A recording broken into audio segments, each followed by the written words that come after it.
Good morning, and welcome to this last lecture on the chapter 9 from our McGraw-Hill book on the Renaissance.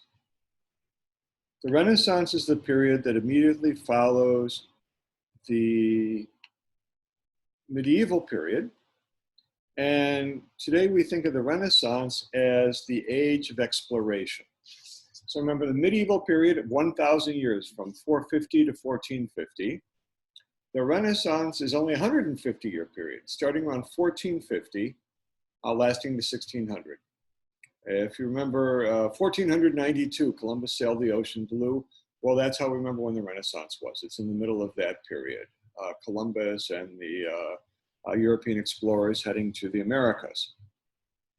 The Renaissance is kind of defined by a philosophy, and that philosophy is known as humanism.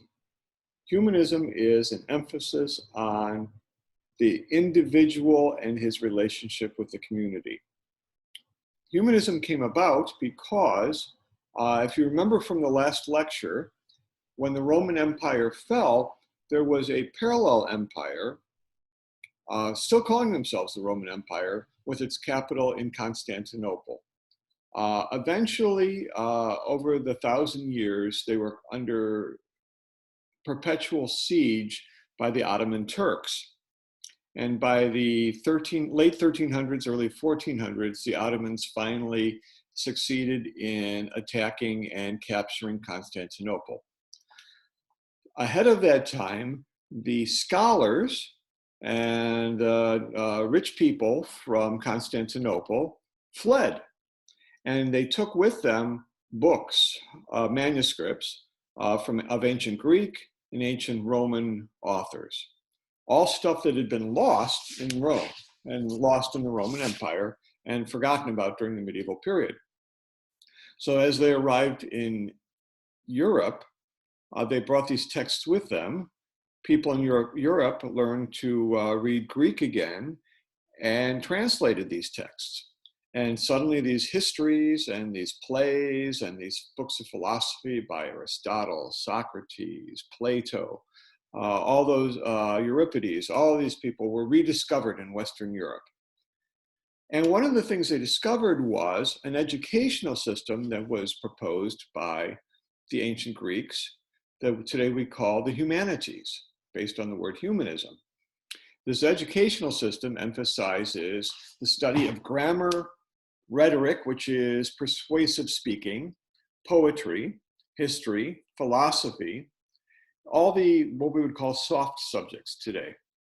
And the reason for this was they believed that you shouldn't just learn a trade. You shouldn't just be a lawyer or a bricklayer or anything like that, but you should know a little bit about everything that makes you a more well-rounded person. So therefore, by studying these other subjects, you were able to contribute to your community because of your broad base of knowledge. And really the whole goal of the humanities was, how do I make myself a better person so that I can make life better for the people around me? The humanities prepare students for lives of virtue and service to the community. If you want to compare the Renaissance or the medieval period with the Renaissance, the medieval period was about vertical relationships. What is my relationship to God? The Renaissance now becomes horizontal relationships. What is my relationship to my neighbor and the rest of my community? And that's what the humanities is about. In Bergen, when you signed up for this course, it was on that sheet that listed all the, pick one from each column, and there was a column called the humanities. This is a direct descendant of this philosophy known as humanism that comes from the Renaissance, which is based on models from ancient Greece. One of the most important things that led to the Renaissance was the invention of printing with movable type by Johannes Gutenberg around about 1450. Gutenberg was a tradesman, and he came up with this brilliant idea. Prior to this time, remember we said in the medieval period, everything had to be written by hand. from which we get the word manuscript, written by hand. You could print with wood blocks that were carved and inked and pressed, but those would quickly wear out. Gutenberg came up with the idea of forming individual letters out of lead metal. You could put those letters in a frame and use them to print pages. Then you could empty them out and reuse those letters to set up another page. So overnight, we went from taking a year to write a book to be able to, once Gutenberg's invention got up and running, he could turn out several thousand pages a day. It was like the invention of the internet in terms of changing the whole paradigm of communication at that time. Because of this, if you came up with an idea about politics or government or society, you could have it printed and distributed and sent all over Europe, and people would know about it quickly. If you came up with an idea about religion, same thing, you could print it and distribute it quickly. So once this happened, education, politics, religion all started to rapidly change because people now were able to print their ideas and spread these ideas around. Here's just a picture of Gutenberg's printing shop. You can see on the right, the rack where the letters would be kept in boxes, and then next to it, a little desk where they would compose the pages, and then the press itself. And over on the left would be tables where the pages would dry before they were bound or distributed. One of the important political/religious events that happened was the Reformation. Remember, up until this time, to be a Christian in Europe meant that you were Roman Catholic. There were no other Christian denominations in Europe. There had been people along the way who had said the Catholic Church had some problems or was teaching some things wrong or was engaging in some abuses, but this really came to a head during the Renaissance. And there were three different people that led to three different groups breaking away from the Catholic Church and forming independent churches. The Lutheran movement took place in Germany and Scandinavia. The Calvinist movement took place in Switzerland, parts of France, and parts of Britain and the Netherlands. And then the Church of England was formed in England. And I'll just give you a brief background on each. Here's a map of Europe after the Reformation. It's kind of hard to tell from this map, but the yellow parts are Roman Catholic. The blue parts, like Scotland and Switzerland and England, are Calvinist. And the orangey parts, like where it says Saxony and Thuringia in the middle, all the way up through Sweden and Norway, that's all Lutheran. So it starts with Martin Luther, who was a monk in Germany. He believed that the church was teaching some wrong things. And most specifically, he believed the church had this practice called indulgences, where you could pay money and buy a piece of paper that said that your family member would get out of purgatory and go directly to heaven. And Luther said, whoa, you can't buy your way into heaven. It just can't be works. So he came up with a list of 95 proposals for debate on teachings or abuses by the Catholic Church. He nailed them to the door of the church in the university town where he worked. And they were quickly printed because of Johannes Gutenberg's invention and spread all over Europe, and the storm began. Eventually, this led to 100 years of warfare in Europe as people fought against each other because of their religious beliefs.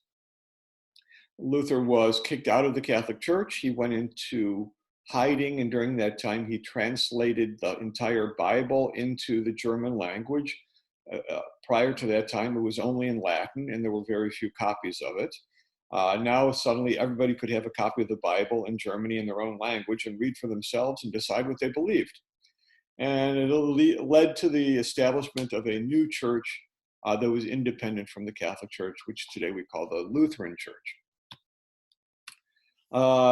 Generation later, John Calvin came along. He was French by birth.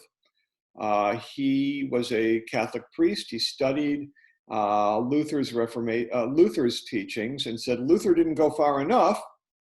And he established what today we call the Calvinist Church, which was where our pilgrims that formed America came from, that immigrated to America.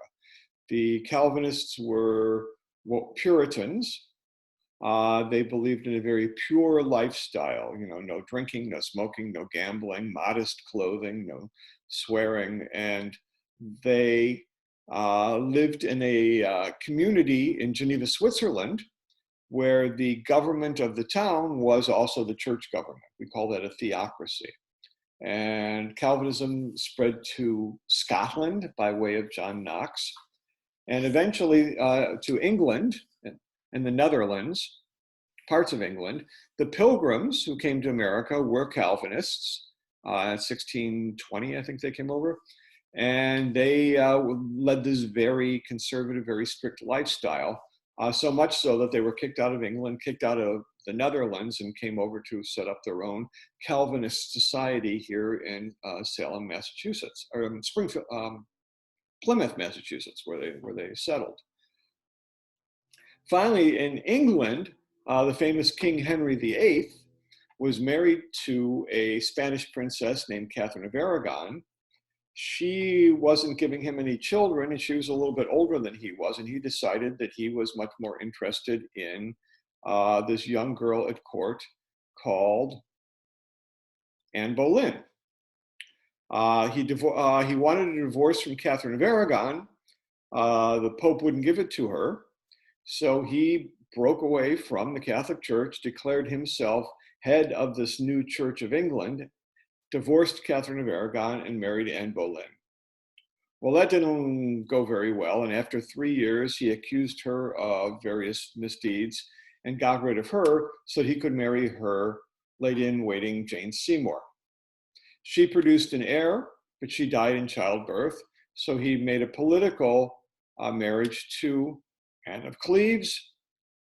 After 6 months, he really wasn't interested in her at all, divorced her and married her chambermaid, Catherine Howard, who he quickly grew tired of, beheaded her, and married Catherine Parr, who survived him.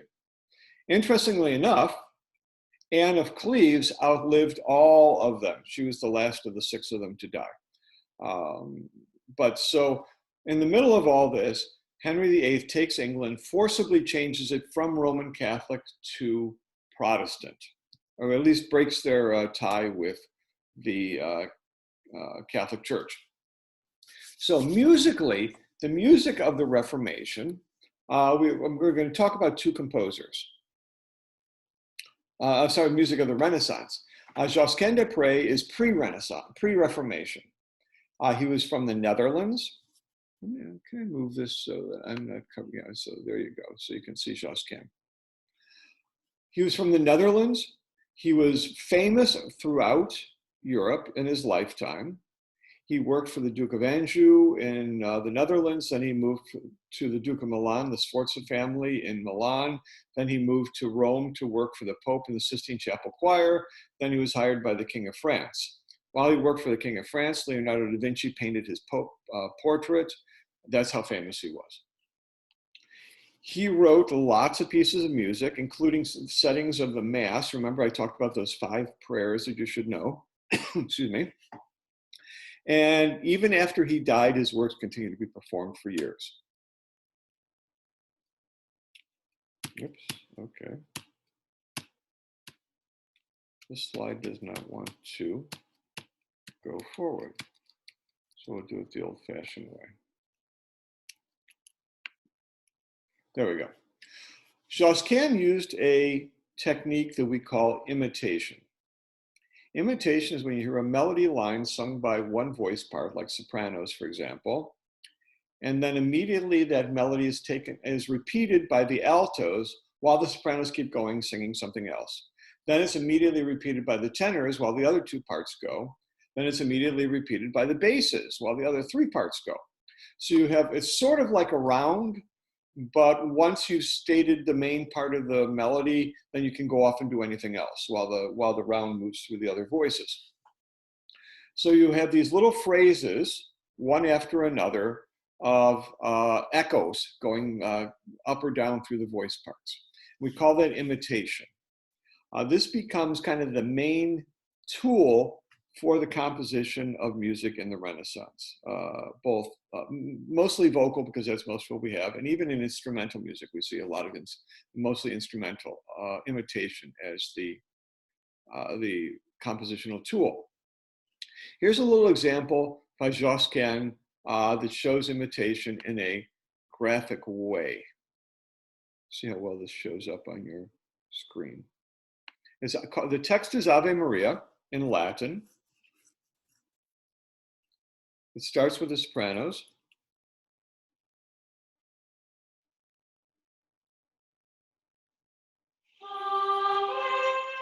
And the altos echo. Now the tenors echo. Now the basses echo. Now the sopranos have a new idea. Now the altos echo. Tenors echo. And basses echo.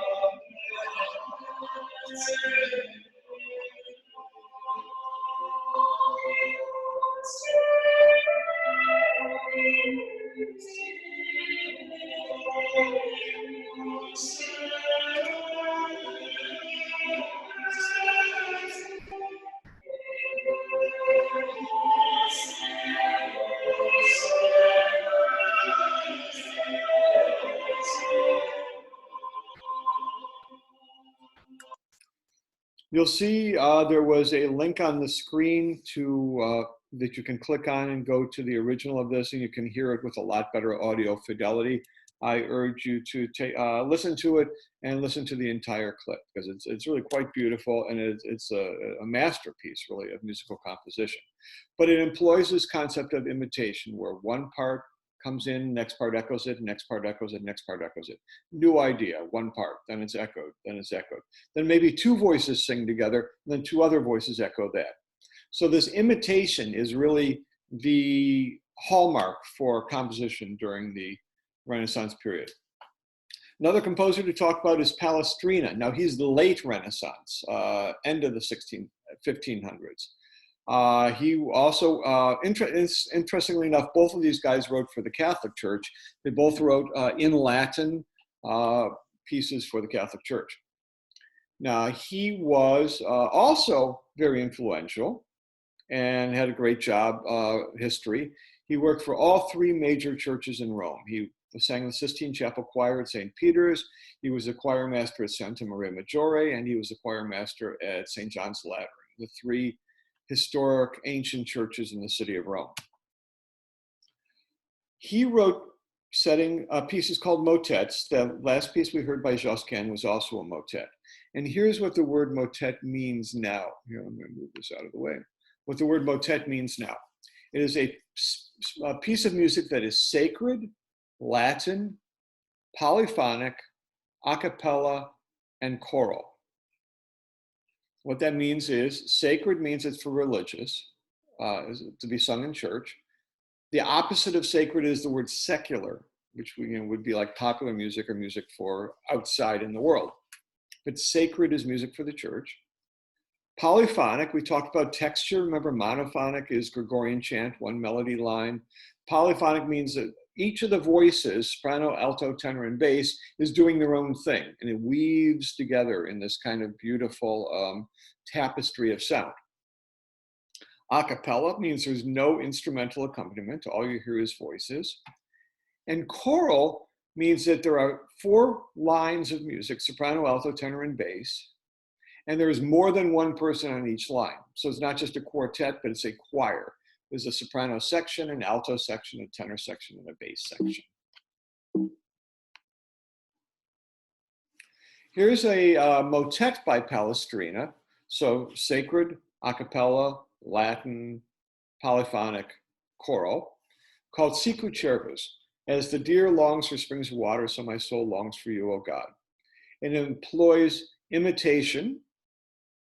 You'll hear each main set a line of words. Each couple of words will have its own melody that will just keep coming back. And instead of just going once through each voice part, you'll hear it going over and over and over and over again. Soprano, alto, tenor, tenor, alto, bass, soprano, alto, tenor, before he goes on to the next idea.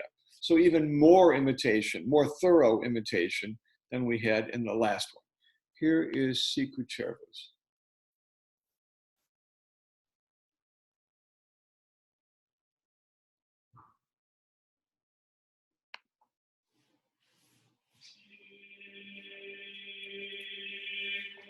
So the tenors start. Now the altos echo. Now the sopranos echo. Now the bass is on the bottom echo. Now the tenors do it again.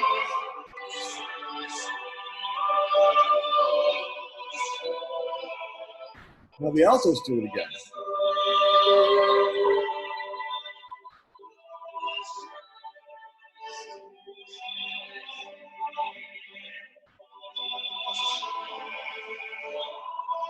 And the sopranos.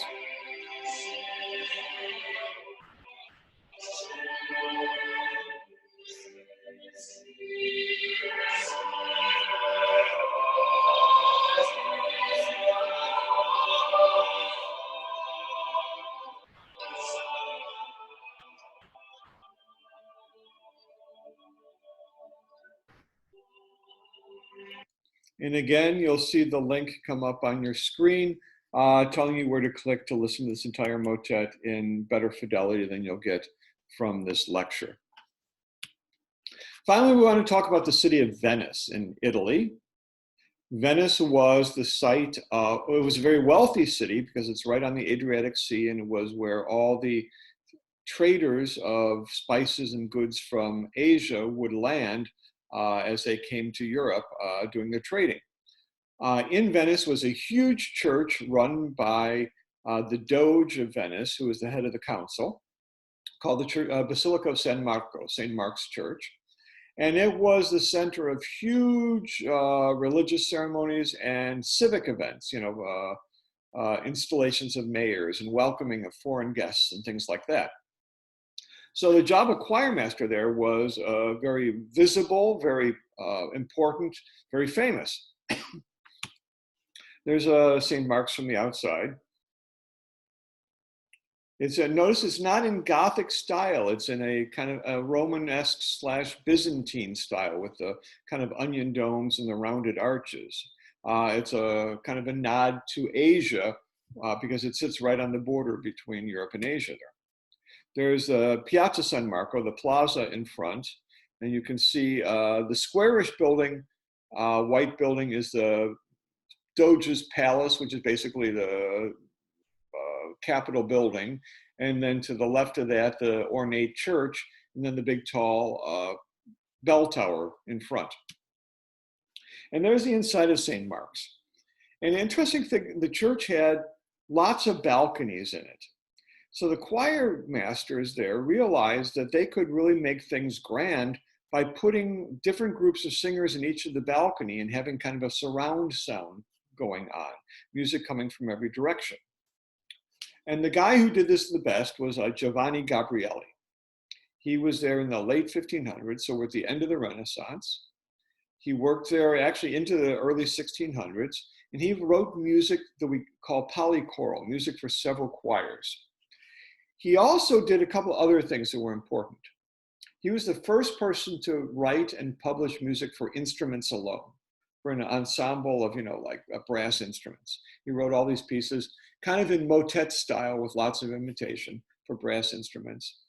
And he was the first person to orchestrate.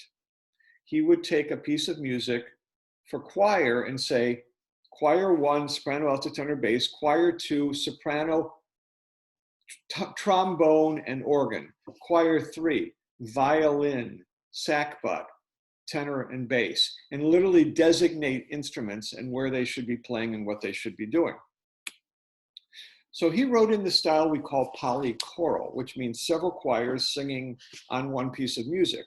And he wrote for as many as 5 different groups of singers and instrumentalists playing at the same time, like in 5 different balconies in the church, to give you this really grand effect if you're sitting in the middle of it. The horses could be placed on the 2 organ lofts on either side of the altar and even on the floor.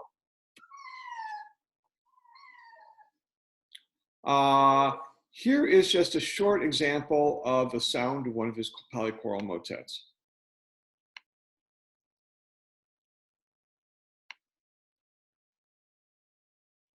Oh, guess not.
The final type of music for the Renaissance that we're going to talk about is the madrigal. Finally, we've got some music that's not for the church. The madrigal is a piece of music that to your ears is going to sound sort of like a motet. You're going to hear 4 voices singing, but instead of a choir, you're just going to hear 1 person on a part. And you're going to hear mostly the soprano melody is the most important part. There'll be some imitation going on the inside among the other parts, but mostly it's based on a stronger melody by the top line, by the soprano. Based on a poem, and not strophic, meaning that you don't hear music repeating, but from beginning to end, the music changes as the story changes in the poem. The first important madrigal that came about was by a man named Jacques Arcadelt, early 1500s. And he wrote a piece called The White and Lovely Swan, Il Bianco e Dolce Cigno. And in it, the ending of the poem says, the white and lovely swan never sings until the day it dies. And then it sings this most beautiful song. Oh, would that I could sing like that. I would die 1,000 deaths for you every day. And at the end, when it gets toward 1,000 deaths, all of a sudden the music gets very active, and you get mille mort, 1,000 deaths, all kind of leapfrogging over each other, as if there's 1,000 deaths going on at the same time, literally illustrating this idea of lots of 1,000 things. So here's Bianco e Dolce Cigno.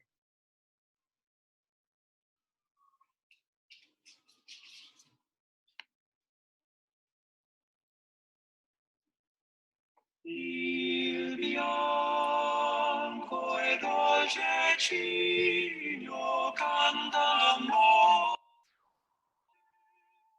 ed io piangendo giungo al fin dell'inverno ed io piangendo giungo al fin dell'inverno. Strana e diversa sola che conosco sola Dio moro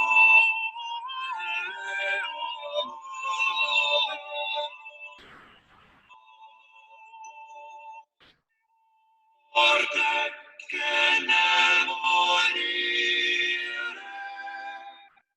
mente di gioia tutto il desire. Se nel morire altro dolor non sento,